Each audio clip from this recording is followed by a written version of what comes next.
In apertura di conferenza un occhio al passato e uno al futuro, che per l'Inter significa Inter-Chievo. Io credo che le critiche ci sono, ci saranno, ci sono state, credo che questa è una cosa normale, ho sempre detto anche prima, non adesso, sai, tutto è molto passionale, credo che alla fine è tutto molto, diciamo, vissuto in un modo molto intenso, quindi le critiche, ma anche gli elogi, anche tante volte sono esagerati, no?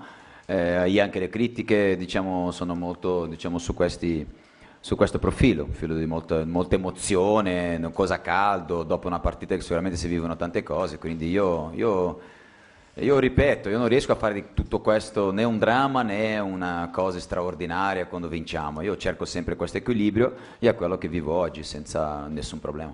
A proposito di critiche, il mister è pronto ad accettare tutto, purché? Dimentichiamo quello che è la mia storia, uno dice vado a fare dirigente, questo viene a fare là, non faccio niente, io sono qua perché sono stato chiamato il 24 dicembre per una situazione specifica e io sono qua cercando di fare il meglio, io sto lavorando per quello come qualsiasi altro allenatore e voglio essere giudicato tanto dalla società, quanto dai giocatori, quanto da voi come allenatore. Io sono allenatore dell'Inter, basta. La parola stanchezza torna spesso in conferenza. Leonardo non cerca alibi, ma spiega il perché si possono verificare dei cali in squadra. Durante un'annata tutte le squadre possono avere dei problemi. Ci saranno infortuni, squalifiche, incomprensioni, buoni rendimenti, cattivi rendimenti. Questo secondo me tutte le squadre hanno. Quella che riesce a non far con che questo periodo sia determinante, forse è quella che vince. Quindi l'Inter ha avuto, e non si può negare, io non sto cercando un alibi, ha avuto un'annata travagliata, un'annata difficile.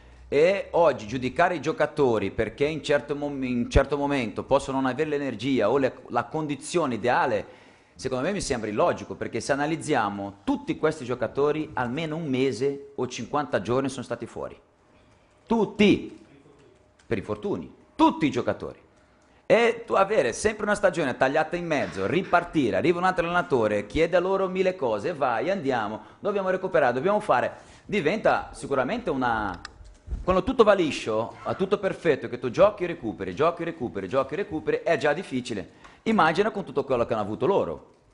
Non sto giustificando due sconfitte pesanti, però questo è un dato di fatto. Poche battute sul Chievo, un avversario temibile, ma tanta voglia di ricominciare. Bisogna fare molta attenzione. Quello che ho di sì, perché sono state spese tante energie. Sono d'accordo con te con la troppa voglia, ma la vedo come una cosa positiva, perché se non ci fosse stata questa troppa voglia non potevamo essere lì in queste condizioni, diciamo ad aprile, sarebbe stato impossibile se non ci fosse questa voglia. Questa voglia ci ha portato a fare tantissimi gol, tantissime rimonte, superare tantissimi problemi, come sarà anche questa volta, sono convinto, quindi non posso vedere la troppa voglia come una cosa negativa. E per quello che più i processi su di me, quello che mi fa veramente arrabbiare è il processo su di loro, perché quello secondo me è una mancanza anche un po' di rispetto, no? Di mettere la gente lì con la croce sulla faccia, questo dispiace a me, perché a me è andato tanto, anche in situazioni difficilissime, gente infortunata che andava in campo senza dire niente, gente che ha avuto dei problemi e non ha mai cercato alibi, e gente che ha un coinvolgimento con queste squadre infinito, per quello il processo su di loro, quello sì mi fa arrabbiare.